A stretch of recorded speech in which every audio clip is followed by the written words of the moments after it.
তৃণমূল নেতার খোঁজে গিয়ে একেবারে চক্ষু চড়ক গাছ পুলিশের, সেই ছবি আপনাদের সামনে আমরা রাখবো। একেবারে তৃণমূল নেতার খোঁজ করতে গিয়ে রীতিমতো পুলিশের চক্ষু চড়ক গাছ। হাওড়ার বেতাজ বাদশাহ শামীম আহমেদ ওরফে বোরে অরূপ রায় ঘনিষ্ঠের কীর্তি দেখে ভিড়মি খাওয়ার জোগাড়। বাড়ির বেসমেন্টে সুড়ঙ্গ, আর সুড়ঙ্গের ভেতর বিলাসবহুল ঘর, যে ছবি আপনাদের দেখাচ্ছি এই মুহূর্তে। সন্ধানে তল্লাশি চালাচ্ছে হাওড়া সিটি পুলিশ। সুড়ঙ্গে বিলাসবহুল ঘর, বেডরুম, ড্রয়িং রুম, এমনকি কিচেনও। সুড়ঙ্গেই সিসিটিভি মনিটরিং এর সুব্যবস্থা। কি কারণে এমন সুড়ঙ্গ খতিয়ে দেখছে পুলিশ। হাওড়ার বেতাজ বাদশাহ শামীম আহমেদ ওরফে বোরে অরূপ রায় ঘনিষ্ঠর কীর্তি দেখে একেবারে ভিড়মি খাবার জোগাড়। তৃণমূল নেতার খোঁজে গিয়ে রীতিমতো চক্ষু চড়ক গাছ হয় পুলিশের। বরের সন্ধানে তল্লাশি চালাচ্ছে হাওড়া সিটি পুলিশ। সুড়ঙ্গ রয়েছে, আর সেই সুড়ঙ্গের ভিতর বিলাসবহুল ঘর। বাড়ির বেসমেন্টে রয়েছে সুড়ঙ্গ, আর সুড়ঙ্গের ভেতর রয়েছে বিলাসবহুল ঘর। সুড়ঙ্গে রয়েছে বিলাসবহুল ঘর, বেডরুম, ড্রয়িং রুম, এমনকি কিচেনও। শামীম আহমেদের একেবারে পাতাল ঘর। রীতিমতো কি কারণে এই অবস্থা, এরকম একটা সুব্যবস্থা করা হয়েছে তা খতিয়ে দেখছে পুলিশ। তৃণমূলের ছত্রছায়ায় বাড়ন্ত শামীম আহমেদ। এলাকায় সন্ত্রাস চালানোর অভিযোগে ফেরার শামীম। 7ই মে বোমাবাজির পর থেকেই ফেরার শামীম।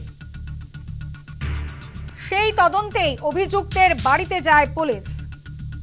তৃণমূল নেতার খোঁজে গিয়ে চক্ষু চড়ক গাছ পুলিশের। শামীম আহমেদের পাতাল ঘর।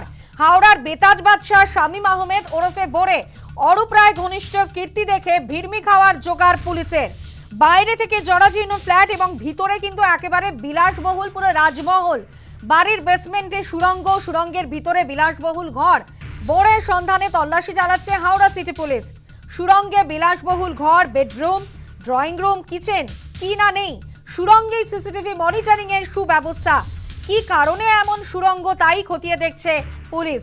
তৃণমূলের ছত্র ছায়াতেই বাড়ন্ত শামীম আহমেদের। কি বলছেন স্থানীয়রা, শোনাবো।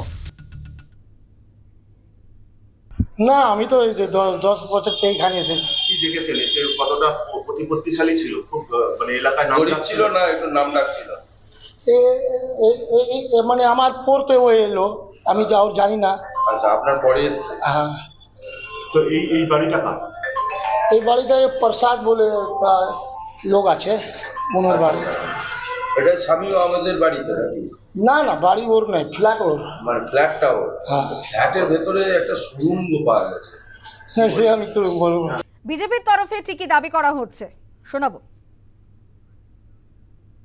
শামীম আহমেদ দেখুন, ও তো 2008-9 সালে আমাদের কাছে যে তথ্য আছে, কারণ এর আগেও যে এনআইএ অ্যাক্টে ওকে অ্যারেস্ট করেছিল এবং এখন বেলেতে আছে।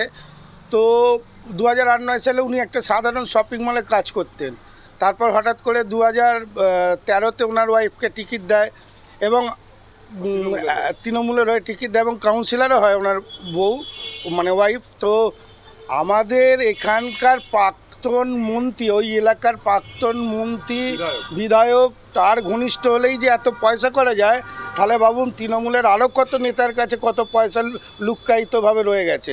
এর যথাযথ তদন্ত হওয়া উচিত। আমি সেদিনকেই থানায় বলে এসেছিলাম, যতক্ষণ না শামীম আহমেদ গ্রেপ্তার হবে ততক্ষণ কিন্তু আমরা এই আন্দোলন চালিয়ে যাব।